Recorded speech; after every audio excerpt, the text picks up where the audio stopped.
हरे कृष्ण प्यारे भक्तों, आइए श्रवणपान करते हैं वैशाख मास महात्म्य का चौथा अध्याय।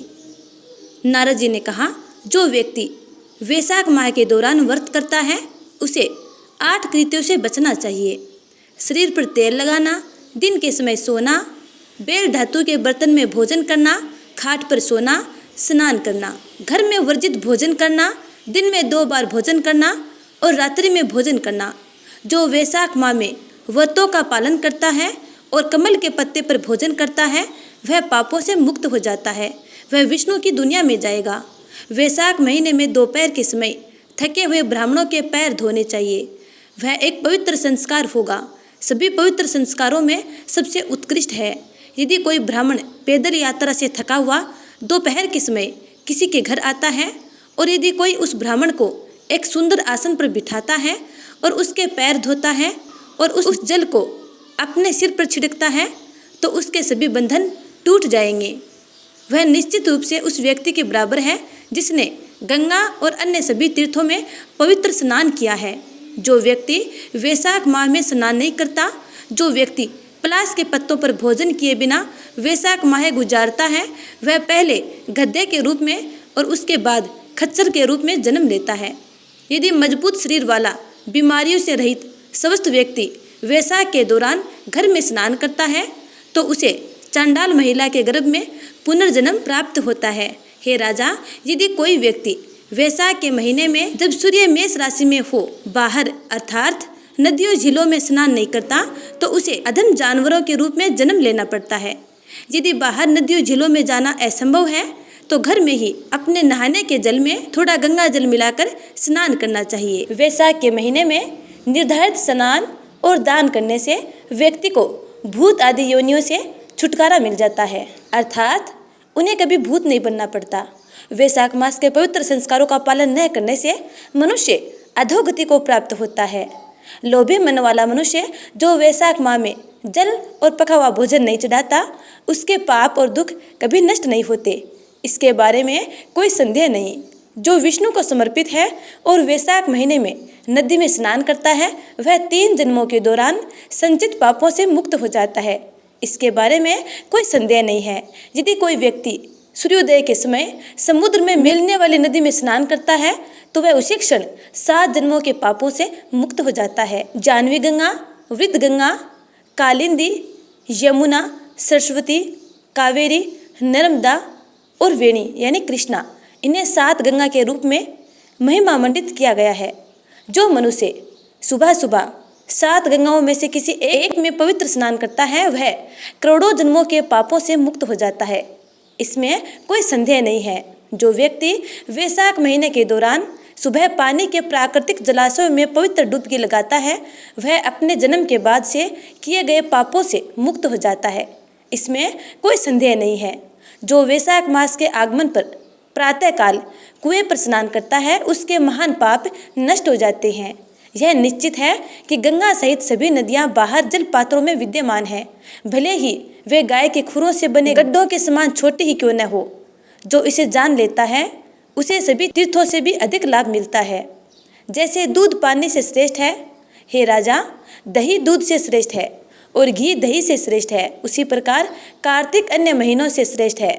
माघ महीना कार्तिक से श्रेष्ठ है और वैशाख मास माघ से श्रेष्ठ है। उस महीने में किया गया पवित्र अनुष्ठान बरगद के पेड़ के बीज की तरह विकसित होता है। एक आदमी अमीर या बेहद गरीब या आश्रित हो सकता है, लेकिन उसे जो भी वस्तु मिलती है उसे ब्राह्मण को देनी चाहिए, चाहे वह कंद, जड़, फल, सब्जी, नमक, गुड़, बेर, पत्ता, पानी या छाछ हो। यह अनंत लाभ के लिए अनुकूल है। ऐसे मनुष्य को कभी कुछ नहीं मिलता यदि वह उसके पहले उसके द्वारा दिया गया न हो, यहाँ तक कि ब्रह्मा सहित देवताओं से भी नहीं। जिसने कभी दान नहीं दिया वह दरिद्र हो जाएगा। दरिद्रता के कारण वह पाप करता है, पाप के कारण वह नरक में गिरता है। इसलिए खुशी की इच्छा रखने वाले व्यक्ति को धर्मार्थ उपहार देना चाहिए। जिस प्रकार सभी अच्छे गुणों से युक्त घर माल और धन दौलत से रहित नहीं होता, उसी प्रकार सभी महीनों में किए गए पवित्र अनुष्ठान व्यर्थ हो जाते हैं यदि वैशाख महीने के व्रत न किए जाएं।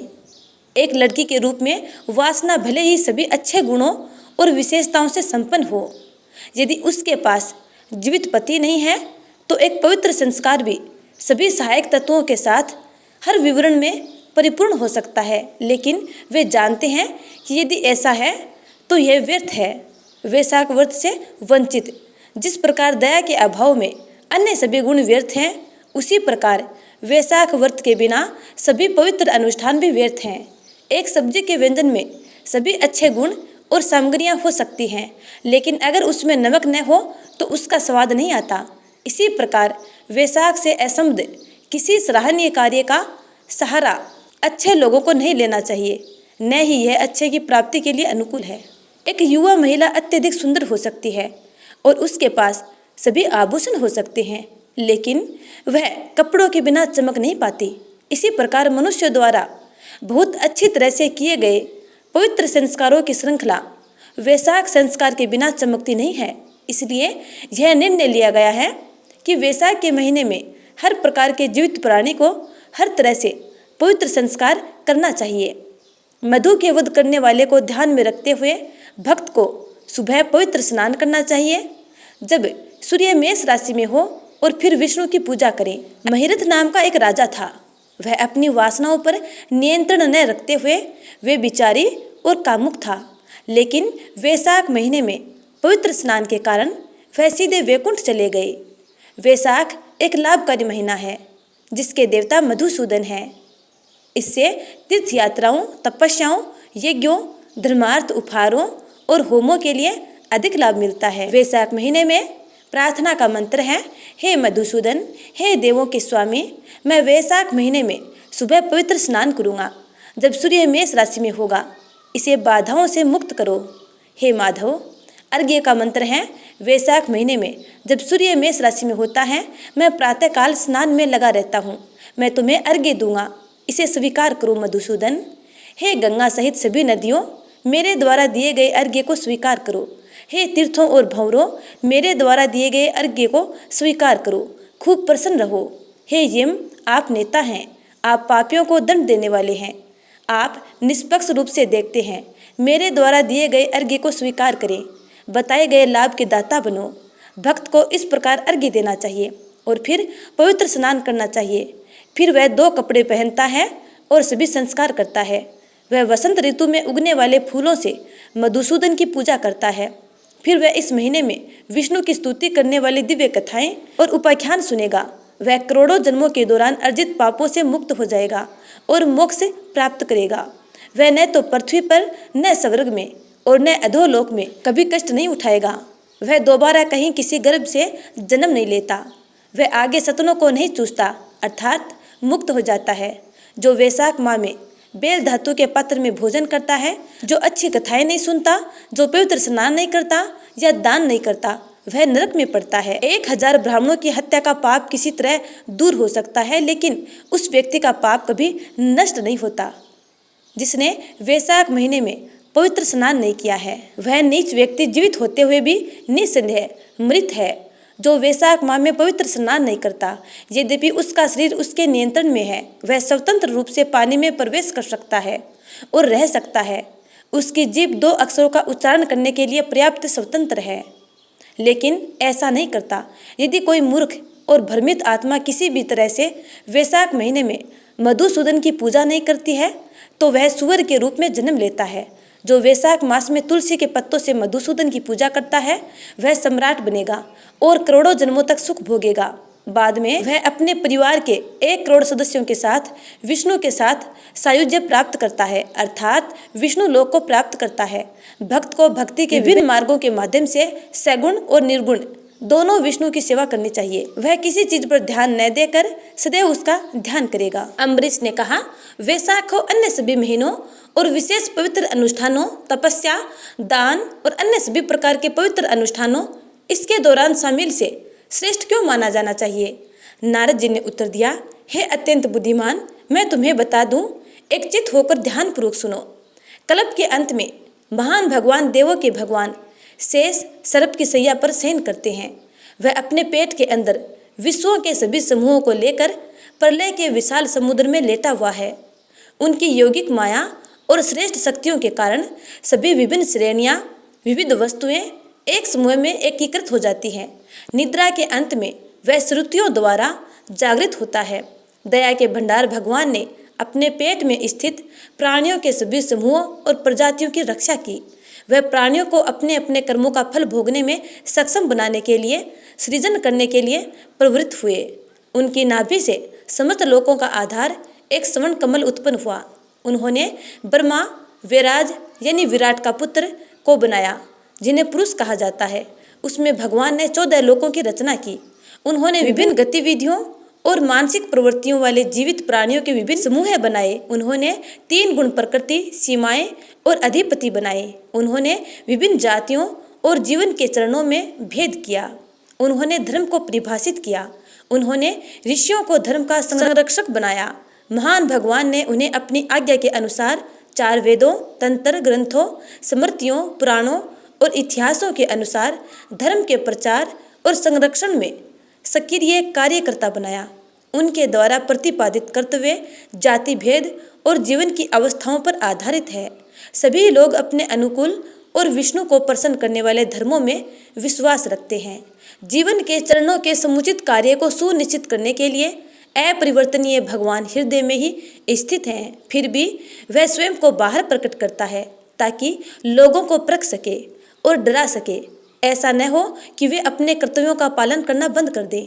बुद्धिमान भगवान ने इस प्रकार सोचा, वह कौन सा समय हो सकता है जब लोग सभी उत्कृष्ट धर्मों को पूरी तरह से निष्पादित करेंगे। वर्षा ऋतु मेरे द्वारा बनाई गई है, तब लोग त्रस्त और असहाय होते हैं। कीचड़ आदि से बाधित होकर वे उत्तम धर्मों का पालन करने में असमर्थ होते हैं। उनको देखकर मेरे मन में क्रोध उत्पन्न हो जाएगा। मैं उनसे प्रसन्न नहीं होऊंगा। जिन लोगों को मैं देख रहा हूँ वे परेशान और असहाय न हो जाएं, इसलिए मुझे उन्हें नहीं देखना चाहिए। शरद ऋतु में भी कृषि कार्यों के कारण पूर्ति नहीं हो पाती। कुछ को पके फलों से उत्सुकता से लगाव होता है, कोई भारी बारिश से परेशान होता है तो कोई ठंड से। उन्हें देखकर मैं वास्तव में क्रोधित हो सकता हूँ। जब मुझे अच्छे गुणों की कमी नजर आती है तो इससे मुझे कोई संतुष्टि नहीं मिलती। जब सर्दी का मौसम जल्दी शुरू हो जाता है तो लोग सुबह जल्दी उठना नहीं चाहते। मुझे ये देखकर गुस्सा आता है कि लोग सूरज निकलने पर ही उठते हैं। उसी प्रकार सर्दी के अंतिम दिनों में सुबह के समय लोग परेशान रहते हैं, इसलिए वे सावधानी से पके फल खाने में भी सक्षम नहीं होते। इसके अलावा वे ठंड से पीड़ित हैं और वे सुबह जल्दी स्नान करने के बारे में चिंतित हैं। उनकी ओर से कर्तव्यों में चूक होगी, इसकी भरपाई किसी भी तरह से नहीं की जाएगी। यह सर्वेक्षण का समय नहीं है। इस प्रकार भगवान मन ही मन व्याकुल हो गए। वे वसंत ऋतु को सभी विपत्तियों को दूर करने वाली ऋतु मानते थे। पवित्र स्नान, दान, यज्ञ, पवित्र संस्कार, सुख भोग और विभिन्न प्रकार के पवित्र अनुष्ठानों और व्रतों को करने के लिए यह ऋतु अनुकूल है। निश्चित रूप से वस्तुएं बिना अधिक तनाव के जीवित प्राणियों के लिए सुलभ होंगी। जो भी वस्तु उन देहधारी प्राणियों को संतुष्ट करेंगी जिनके लिए विष्णु आधार हैं, वह वस्तु उनके लिए सद्गुण और पवित्रता प्राप्त करने का साधन है, क्योंकि वे भक्ति से संपन्न हैं। वसंत ऋतु में सभी वस्तुएं प्राणियों को सुख देने वाली होती हैं। वे वस्तुएं धर्मार्थ उपहार के रूप में वितरित करने योग्य है, पवित्र संस्कारों के योग्य है और हर तरह से आनंद लेने योग्य है। इसमें कोई संदेह नहीं है कि दरिद्र, लंगड़े तथा अन्य अंगों से विकलांग तथा सज्जन लोग जल आदि पदार्थ आसानी से प्राप्त कर सकते हैं। मेरे भक्तों, पत्तों, फूलों, फलों, सब्जियों और अन्य वस्तुओं से, मन भावन शब्दों, फूल मालाओं से, पान के पत्तों से, चंदन लेप से धोकर अपने कल्याण के लिए पवित्र अनुष्ठान करें, चरण और समान संस्कार और विनम्रता आदि के साथ, जिससे मैं उन्हें वरदान देने वाला बन जाता हूँ। इस प्रकार सोचकर और राम से कहकर भगवान विष्णु राम के साथ चल पड़े। वह जंगलों और गुण विकसित फूलों का सर्वेक्षण करता रहा। उन्होंने ऐसी जगह देखी जहाँ प्रसन्न और सुपोषित लोग रहते थे और मदमस्त मधुमक्खियाँ और पक्षी उनका सहारा लेते थे। उन्होंने वनों और ग्रामवासियों के समृद्ध आश्रमों के सुंदर प्रांगण देखे। उन्होंने उद्यान और विशाल भूमि देखी। उन्होंने राम को ये सब बताया। विष्णु की स्तुति सिद्धों, चारणों, गंधर्वों, किन्नरों, नागों और राक्षसों के साथ साथ देवताओं और प्रमुख ऋषियों द्वारा की गई थी। इस प्रकार उन्होंने गृहस्थों के घरों का दौरा किया, जो जातियों और जीवन के चरणों की प्रणाली का पालन करते थे। मीना के महीने से शुरू होकर कर्कट के महीने तक वह राम और सूरज के साथ वहाँ रहे। उन्होंने प्रदर्शन की गई या छोड़ी गई सेवाओं के आधार पर लोगों का परीक्षण किया। वहाँ वह सद्गुणों से संपन्न व्यक्तियों को उनकी सभी प्रिय वस्तुएं दे देता है। वह घमंडी नशे में धूत लोगों को बर्दाश्त नहीं करता। वह उन्हें उनकी आयु, धन आदि से वंचित कर देता है। वैशाख महीने में वे परम आत्मा की पूजा करते हैं। अच्छे लोगों के मामले में जो अन्यथा स्थिर रहे हैं, यदि अन्य महीनों में संस्कारों की चूक हो जाती है तो भी भगवान इसे सहन करते हैं। यदि दूर दराज के जिलों के लोग जाते हैं और अपनी भूमि पर जाने वाले राजा की सेवा करते हैं, उसे उपहार देते हैं और विनम्र प्रणाम करते हैं, तो राजा उनके करों और श्रद्धांजलि के भुगतान में कमियों को नज़रअंदाज कर देता है। वह उसे पूरा चुका हुआ मानता है। इसके अलावा वह उनसे प्रसन्न हो जाता है और निश्चित रूप से उन्हें कुछ और भी दे देता है। यदि वे उसका आदर और आराधना नहीं करते तो वह उन्हें दंड भी देता है। उसी प्रकार विष्णु वसंत ऋतु के आगमन के दौरान वैशाख के महीने में अपने लोगों के साथ व्यवहार करते हैं। जो लोग उनकी पूजा करते हैं उन्हें वे सभी प्रिय वस्तुएं प्रदान करते हैं। जो मनुष्य पूजा आदि नहीं करते उन्हें वह उनके धन आदि से वंचित कर देता है। यह वह समय है जब देवों के भगवान सारंगधारी विष्णु धर्म के रक्षक भक्तों की परीक्षा लेते हैं। अतः यह सभी महीनों में सबसे उत्तम माह है। इसलिए सामर्थ्य के अनुसार वैशाख महीने में स्नान, दान और भगवान श्री हरि विष्णु की पूजा करनी चाहिए। तो प्यारे भक्तों, ये था वैशाख मास मातम्य का चौथा और पांचवा अध्याय। उम्मीद करती हूँ कि आपको ये कथा अच्छी लगी है। यदि अच्छी लगी है तो लाइक कमेंट कर देना और अगले अध्याय का इंतजार करना। तब तक के लिए जय श्री राधे।